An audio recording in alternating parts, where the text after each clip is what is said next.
Was that Michael given plus 38? I think he contested one inside 50s, but couldn't get done again. Yeah, well, look, there's enough in there to suggest that got plenty to model in terms of large parts of the game, periods of the game that we're doing pretty well, and most of the game was like that. And then when the game sort of got in that balance where you sort of feel like you almost had fought your way back, there was a sort of easy goal or two that was on the other side of it. So that means you start chasing the game maybe a little bit more, maybe look for an option that you shouldn't, force a play that you don't need to. So like second quarter we kicked, I think 1-5, I think it was, and they were able to go down and kick a couple of good goals.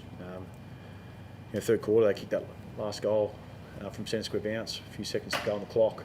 Fourth quarter we drag it back into 9 points and then they kick a couple of relatively easy goals from end to end. So there's just little parts that as we fought our way back in, we just weren't able to sort of hold for that next one and really sort of bring the energy to the stadium and then also bring the energy within the team. So persisting through those times will be important. Where do you think it's falling down if everything looks so right on the stats sheet? Where's it falling down for you?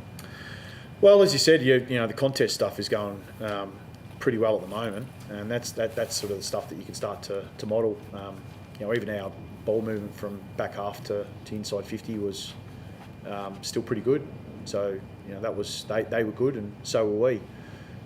Probably in the end, the difference is that they scored something like 5 goals from our D50, which is a bit unusual for us this year because we've been defending our ground pretty well, but I think we scored 1, and that's not a big score source, but it probably shows you that one team's kicking 1 from that, roughly transitioning the same amount of times from one end of the ground, and they're able to go from one end to the other and score too many times. So that profile's not so much us, but it certainly was today. Ball inside 50 or in our half, and they're able to sweep it out far too easily, and you can attach some ball movement to that. You can also put some defence that we need to be better at as well behind that as well.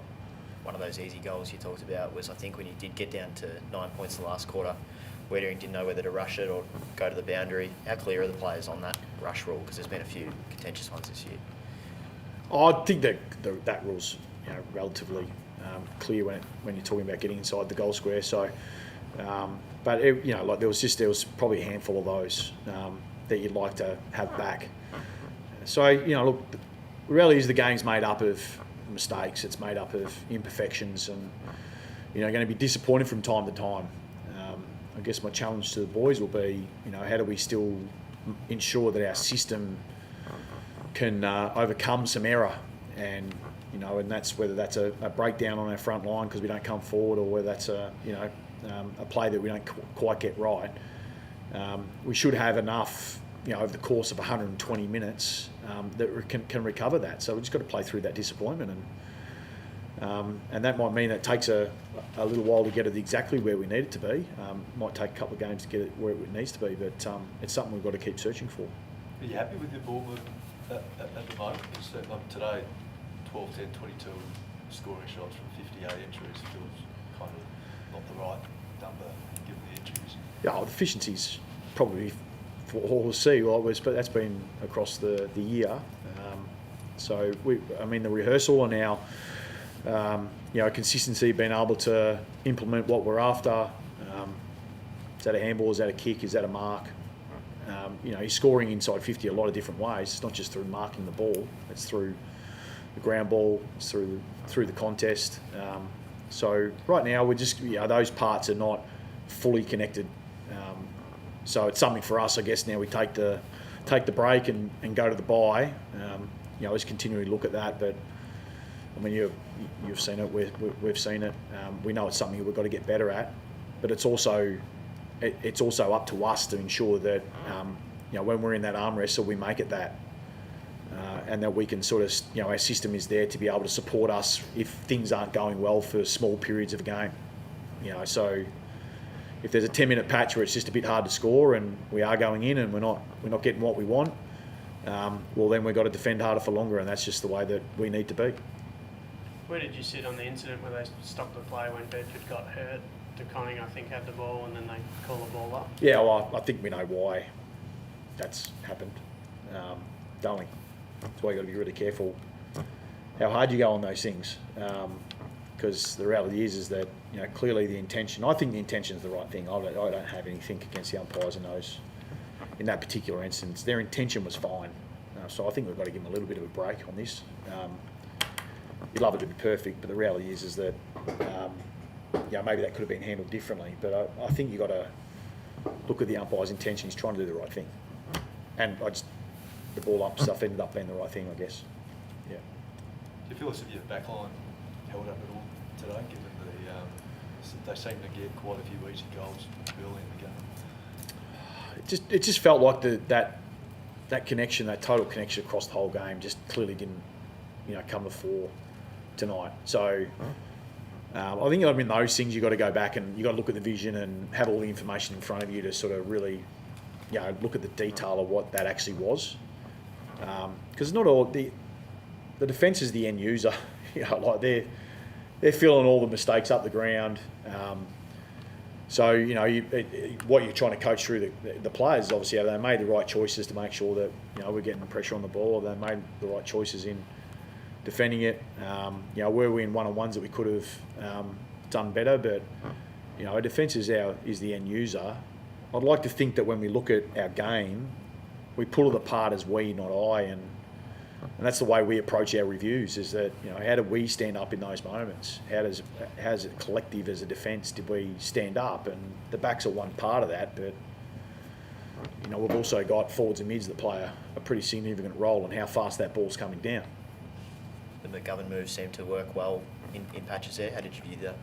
Oh, we just felt like we needed to change that up a little bit. I mean, they were marking the ball forward of the ball a little bit too much. Their tools had a fairly significant impact on the game.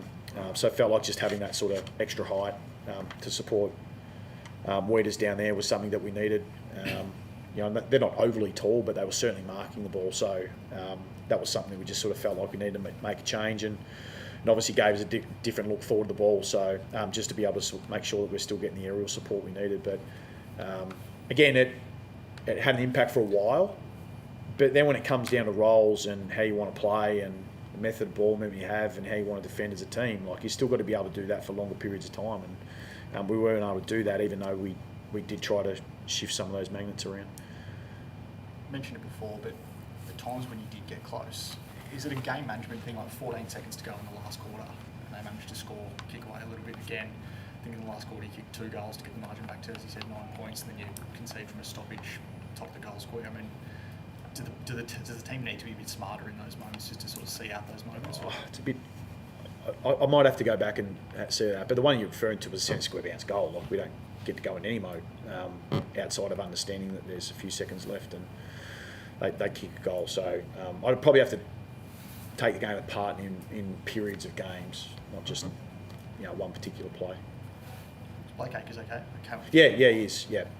But obviously it wasn't have as big an impact on the game as we would have liked, and obviously we had a winger that was sitting there ready to go. So sometimes it's just who's having an impact on the game, and where do you want to add your run.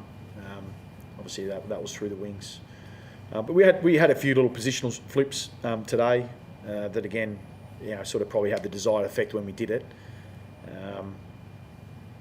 Toby was at his first quarter and we just couldn't contain him with our initial plan, so we sort of had to sort of go in a different direction there. Felt like Ollie did a great job in the second half to at least limit his involvement further up the ground. So there was a couple of little things like that did work across the game, but if you try and chase too much, often it can work for a little while, but it doesn't work for long enough. It's a break coming at a good time for you. Yeah, it has.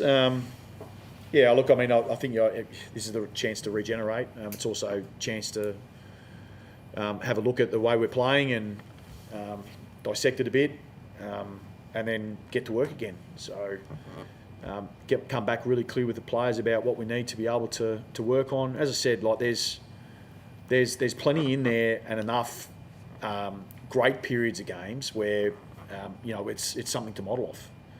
The right now is that whether it's 5 minutes, 10 minutes, or one error here or there, we haven't been able to string our games together, and the results in our losses are saying that we're somewhere in that 2 to 3 goal range, that we're losing games. So we've got to find out how we bridge that gap to make ourselves a better footy team.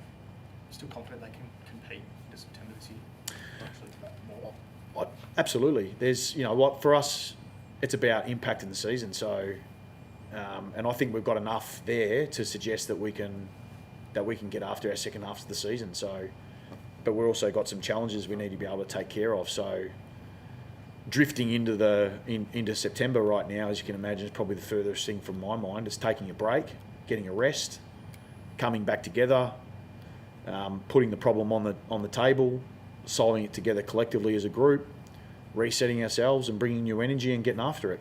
And that's what we'll do. Thank you. Cheers.